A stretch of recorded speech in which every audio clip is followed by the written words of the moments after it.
Labadiena, su jumis sveikinuosi aš Viktorija. Noriu pasidžiaugti, kad mūsų klausytojų gretos vis didėja, o ir tinklalaidėje galima rasti vis daugiau laidų. Taip pat noriu priminti, kad mus galite rasti Spotify platformoje. Taip dar lengviau ir patogiau galite mūsų pasiklausyti. Na, o šiandien studijoje turime jau girdėtą svečią. Tai Lietuvos sveikatos mokslo universitetinės ligoninės Kauno klinikų profesorius, gydytojas kardiologas Rimvydas Šlapikas. Sveiki, profesoriau. Sveiki, mėly kolegos. Tęsime su jumis temų ciklą ir šiandienos tema LPA mažasis, naujasis cholesterolis, kardiovaskulinė rizika, diagnostika ir gydymo galimybės. Tai kodėl vis tik pavadinime slypi naujasis? Ar tai tikrai cholesterolis, ar tai tik priedanga? Iš tikrųjų, kas klausosi mūsų dabar tinklalaidės, yra perskaitę ir pavadinimą jos. Ir šis pavadinimas prasideda būtent junginiu LP skliausteliuose A mažasis. Tai yra tas naujasis lipoproteinas ir kalbos komisija jį siūlo vadinti LPA mažoju A. Dėl trumpumo aš toliau kalbėsiu ir sakysiu, kad tai yra LPA be to trumpojo, be to mažojo, o britai, anglai turi labai gražų pavadinimą, tai LP little a. Gražiai skamba. Na, o mano pavadinime parašytas naujasis cholesterolis yra kabutėse, nes cholesterolis nėra naujas, jisai turbūt 100 000 metų yra toks pats. Naujasis yra ta pernaša tai tas lipoproteinas, kuris neša cholesterolį, ir beje tas LPA taip pat nėra naujas, jis egzistuoja vėlgi 100 000 metų, tik mes jį atradom prieš kelias dešimtmečius ir turbūt labai intensyviai jį analizuojame paskutinius kelius metus, ypatingai Lietuvoje. Tai kas tai per struktūra? Na, iš esmės yra tas pats mažo tankio lipoproteinas, kuris neša cholesterolį, dėl to mes jį vadiname bloguoju, MTLC, ir kurio pagrindas bazė yra baltymas A po B, ant kurio sudėti cholesterolį ir trigliceridai. Ir jeigu prie šito derino, prie jo A po B prisijungia dvisulfitinė jungtimi kitas baltymas, A polipoproteinas skliaustelius A mažasis, tai jau mes turime tą LPA mažoji. Tiesą sakant, reiktų pakalbėti ir apie tą naująjį baltymą A po A mažąjį. Tai iš esmės yra baltymas sudarytas iš tokių struktūrų, kurios vadina anglosaksai crinkles, jis panašus į danišką riestainį ir aš nemanau, kad čia didelė bėda vadinti kringeliais, nes tą žodį aš girdėjau iš savo tėvų. Tai tokių kringelių yra nevienodas skaičius, jie yra skirtingi, dėl to tas LPA yra skirtingų formų, pas įvairius žmonės ir skiriasi. Galbūt norėčiau dar atkreipti dėmesį tai, kad jūs rasite literatūrą ir kitą terminą, kitą abreviatūrą LPA didžioji. Tai yra susijęs su tuo A po A, tačiau tai yra genas, kuris lemia šito baltymo gamybą. Tai užsiminėt, kad tai vis tik ne naujiena turbūt yra moksle, gal galit plačiau papasakoti? Tikrai šito baltymo gimtadienis yra 63 metai, 40 metų beveik. Jie atrado švedų mokslininkas Kåre Berg ir buvo tikrai šito dar entuziastas, tyrė, klonavo geną ir tikrai teigia, kad tai yra svarbus darinys. Tačiau tyriant vėliau 90-metį pasirodė, kad tas LPA koncentracija nesusijusi su išeičių skaičiumi. Lyg tai žlugo hipotezė. Tačiau pasirodė vėliau, kad laboratoriniai tyrimai nebuvo tikslus. Tie antikūniai, kurie prilimpa ir gaudo tą LPA, jie buvo netobuli ir jie tiesiog nesugaudavo visų izoformų šito LPA. Ir dėl to nebuvo ir koreliacijų. Tačiau, kada laboratorinė diagnostika tapo tobulesnė, kada tie antikūnai tapo tokie jau tikslesni, tai pasirodė, kad tikrai tas LPA koncentracija labai ryškiai, labai ženkliai susijęs su padidėjusiu išeičių skaičiumi, tiek infarkto, insulto, embolizacijos ir kitų dalykų, aortos kalcifikacija. Ir beje, papildė šitos tyrimus vadinami Mendelinės randomizacijos tyrimai, kurie esmė yra ta, kad jeigu genas, kurį turi žmogus, yra kažkoks pakitęs, kuris lemia kažkokį tai žymens, šiuo atveju LPA koncentraciją, tai tie ligoniai neabejotinai turės ir blogas išeitis, netgi netiriant šito žymens ir kraujyje. Kita vertus, aš pats jau 30 mečius turbūt jau lankausi ir konferencijose užsienyje, Amerikoje, ir tas LPA turbūt 20 metų jau minimas, jisai stovi stenduose, toks svarbus, bet nelabai žymus, ir turbūt tik paskutinius 5 metus, kada jau atsirado lyg ir vaistai, kurie galės jį paveikti, apie jį prabilta žymiai žymiai garsiau. Tai vat, manau, kad mes taip pat pačiu laiku apie tai kalbam. Tai kasgi lemia to LPA koncentraciją, kur jis yra sintezuojamas, kaip jis yra pašalinamas, koks jo visgi metabolizmas yra? Šito junginio gamybą lemia tas baltymas LPA, kuris yra 6 chromosomoje visai šalia plazminogeno geno. Ir tai tikrai labai sudėtingas genas, jisai turi 2000 įvairių variacijų ir jisai labai polimorfiškas. Tarkim, jeigu šeiminė hipercholesterolemija mums pakanka nustatyti tam tikrų genų kaip ApoB, PCSK9L receptoriaus mutacijas, tai šis genas yra žymiai sudėtingesnis, bet vis dėlto tiesiog LPA koncentracija būtent lemia 10% genetiką. Šiaip jau šitas junginys LPA yra sintezuojamas kepenyse. Kepenyse beje sintezuojamas ir ApoA, tai reiškia tas mažo tankio lipoproteinas, kurį mes žinome. Kur vyksta tos jungtuvės tarp to naujo ApoA baltymo ir ApoB, tiksliai neaišku, greičiausiai pačiam hepatocite. Bet greičiausiai kai kas galbūt vyksta tos jungtuvės ir krauja kitur, kur nors Palangoje, ta prasme, periferijoje, tiem junginiam į kraujotaką, bet vis dėlto manoma, kad jie susijungia dažniausiai kepenyse. Kaip jis šalinimas? Šalinimas yra greičiausiai taip pat per mažo tankio lipoproteinų receptorių, kuris yra kepenyse, nes per jį šalinasi mažo tankio lipoproteinas, kurį mes žinom, nes jis turi ApoB, o ApoB turi tas LPA mažiukas. Tai greičiausiai per tą standartinį receptorių, tačiau yra vienas bet. Šitas LPA yra žymiai didesnis dėl to naujo baltymo ir jisai, kad būtų prikabintas prie jį šalinančio recepto kepenyse, turi stovėti eilėje. Pirmiausia pasišalina tas mažo tankio lipoproteinas ir tik po to tas didelis junginys. Ir dėl to turbūt ir gydymas statinais nėra toks efektyvus, tarkime, gydant šitą LPA. Greičiausiai pirmiausiai, kai padidėja kepenyse receptorių skaičių, jie pirmiausiai šalina tą standartinę MTL ir tik po to tą LPA. O šiaip jau turbūt koncentracija LPA labiau priklauso ne nuo šalinimo, bet nuo sintezės kepenyse. Kai turim dažniausiai kažkokį matmenį ar ne, tai norim žinoti, kokios yra normos kraujyje, kaip jis matuojamas, nes tai irgi ar ne aktualu, tai gal galite irgi plačiau paaiškinti. Taip, tikrai noras yra suprantamas ir labai praktiškas. Tikrai šitas žymuo yra matuojamas, arba matuojama jo masė, arba jo skaičius. Jeigu matuojame masę, tai dimensija yra miligramai dekalitre. Bet dėja, kai kurios laboratorijos, tame tarpe ir klinikų, aš gaunu atsakymą gramais litre. Bet kadangi visos normos, visi tikslai tarptautinėse dokumentuose yra miligramais dekalitre, tai gauta gramais litre reikia padauginti 100, tada mes gausime miligramais dekalitre. O už vis geriausiai matuoti ne masę, o būtent skaičių tų dalelių. Ir jis matuojamas nanomolės litre ir turbūt, jeigu įmanoma, geriau taip ir matuoti iš karto. Jeigu mes susimatuojam vis dėlto miligramais dekalitre, tai apytikriai mes galim padauginus tą skaičių iš 1,25 gauti tą nanomolės litre dimensiją, bet geriau vis dėlto matuoti iš karto, nes taip yra tiksliau. Kokios normos? Pirmiausiai reikia suprasti, kad ryšys tarp LPA koncentracijos ir kardiovaskulinių išeičių yra tiesinis. Kuo didesnė koncentracija, tuo daugiau išeičių. Bet vis tiek mes susidėliojam tas ribas kažkur, tai nuo kada atsiranda žala. Ir tiek Amerikoje, tiek Kanadoje, tiek Europoje tas riba yra 50 mg dekalitre arba 125 nanomolė litre. Europa galbūt šiek tiek tikslesnė, jinai mano, kad jeigu mažiau 30 mg dekalitre, tai visiška norma tarp 30-50 mg tai yra ta pilkoji zona, virš 50 mg tai yra jau pavojinga riba.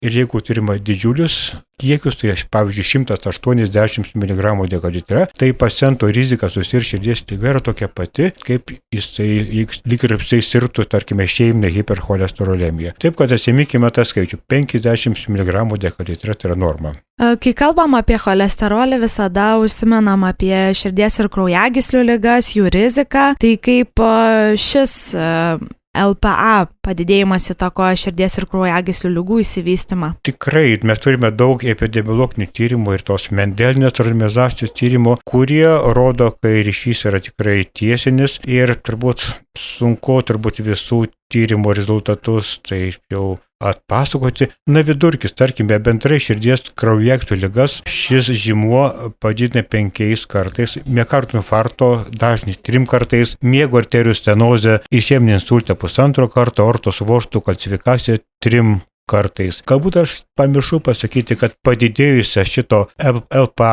mažiuko koncentraciją turi 20% pasaulio populiacijos. Labiausiai turbūt išreikšta yra afriko-amerikiečių tarpe, mažiausia turi tolimų rytų gyventojai, o amerikonai, europiečiai turbūt yra per vidurį kažkur tai. Vis tik kokie mechanizmai čia yra svarbus susijus su šiuo rodikliu? Kalbant apie dislipidemiją, tai mechanizmai apskritai yra labai sudėtingi, tačiau šitas žymuo LPA yra pats turbūt sudėtingiausias vis dėlto ir norėčiau suskirstyti jo poveikį į 4 grupės. Tai yra atorogenezė, tai yra trombogeniškumas, poveikis uždegimui ir poveikis kalcifikacijai. Mechanizmai antiek sudėtingi, kad turbūt juos visus išvardinti neįmanoma. Norėčiau vieną pasakyti mechanizmą, tai yra tai, kad šitas LPA baltymas labai gerai priglobia fosfolipitus, oksiduotus fosfolipitus, kuris yra pagrindinis turbūt darbinis karys, kuris prasimuša į arterijos sienelę, kuris sukelia uždegimą, sukelia kalcifikaciją ir būtent turbūt tas mechanizmas yra svarbus. Taigi, kai turime padėjusią LPA, atorogenezė yra greitesnė, uždegimas yra intensyvesnis, kuris stimuliuoja ir atorogenezę ir vyksta greitesnė kalcifikacija, kuri, tarkime, žymi labai yra žiūrint į aortos vožtuvą. Jeigu mes turime jauną žmogų su kalcifikuotu aortos vožtuvu, tai greičiausiai jų LPA koncentracija bus didelė. O kai LPA, tarkime, turime dviburį aortos vožtuvą, kuris linkęs yra stenozuoti, tai jau jeigu prisideda tas LPA faktorius, tai dviburio vožtuvo stenozė tikrai labai greita. Ir turbūt labai atskiras svarbus dalykas yra poveikis į trombozę, į krešumą. Šiaip tas LPA yra labai panašus į plasbinogeną. Tai faktorių, kuris skatina krešumą. Jie beje jų genai yra visai šalia vienas kito. Yra tokia tiesiog ir teorija, kad galbūt tas LPA, kuris skatina krešumą, jisai išliko dėl to, kad jis padėjo žmonėms išlikti istorijos eigoj. Per daug 100 000 metų anksčiau žmonės tiesiog skendo kraujyje. Gimdyvės gimdė, kraujavo. Pagaliau ir vyrus tenais ginčiai bus sprendžiami ne platformose kažkokiuose tai internetinėse formuose, o tiesiog kovos lauke. Ir tie žmonės, kurie turi didesnį LPA, kurių kraujas geriau krešėdavo, jie išlikdavo.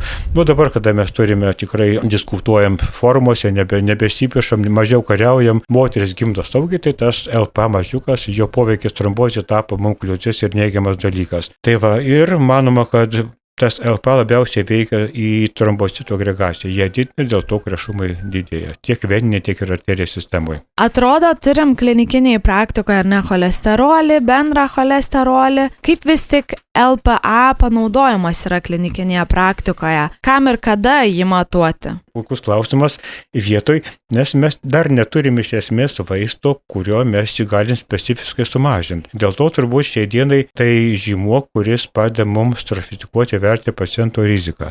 Vienas iš tokių paradigmų, verta tą žymenį nustatyti kartą gyvenimą, nes jisai praktiškai nekinta. Koks jisai, su kokiais žmogus gimė, tokį jisai ir miršta. Taip, kad verta nustatyti, jeigu ligonis neturi jokių rizikos veiksnių, o LPA yra didelis, tai viskas jų rizika yra didesnė. Taip pat siūloma statinėti šitą žymenį ligoniams, kurie anksti serga širdies liga, sklerozė, kurių giminės labai plačiai serga ankstyvą sklerozę. Tiem, kuriem, tarkime, po infarkto kartojasi vėl kiti infarktai, nepaisant intensyvaus gydymo, tai galbūt tas LPA mažiukas yra tas faktorius, kuris veja šitą aterosklerozės vystymosi žmogaus gyvenime. Ir turbūt labai svarbu tai padaryti, nustatyti LPA koncentraciją ligonėm, kurie serga šeiminė hipercholesterolemiją. Nes pasirodo, kad kai kurie ligoniai, kuriem nustatom tą patologiją, turi aukštą cholesterolį dėl to, kad jie turi aukštą LPA, kuris taip pat neša cholesterolį. Va, tai tokie pagrindinės indikacijos, bet iš esmės tai yra mūsų gairėse, bet kol mes neturime taip tikrų jau vaistų, kurie gali jį veikti,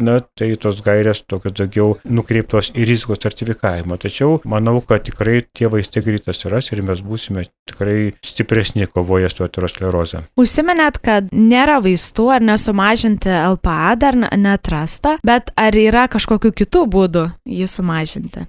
Visada mes pradedam nuo tokių gerų patarimų, kaip teisingai gyventi, nerūkyti, nevalgyti, daug judėti, bet tai tinka cholesteroliui, spaudimui, cukralygiai, bet kada šitas LPA padidėjimas, tai jo praktiškai neveikia jokie gyvensenos pokyčiai. Mityba, kuri turi mažai riebalų, daug daržovių, kuri šiaip yra naudinga, pasirodo, jinai tiesiog didina šito žemens koncentracija. Fizinis krūvis praktiškai neveikia. Labai gaila. Tai nereiškia, kad žmonės neturi daryti pokyčių, nes tai keičia kitus rizikos veiksnius, bet LPA tai neveikia. Beje, tie vaistai, kuriuos mes turime savo armamentariume, tai jie taip pat šiek tiek veikia šitą lipoproteiną. Tarkim, senas geras niacinas, kurio turbūt vartoja čia daktarai Lietuvoje, jisai kelia gerai cholesterolį, mažina trigliceridus ir 30% sumažina tą LPA koncentraciją. Jo nevartojam, bet Amerikoje yra tokie vintažiniai kardiologai, kurie leidžia tau panaudoti šitą vaistą. CEPT inhibitoriai, kurie vėlgi didina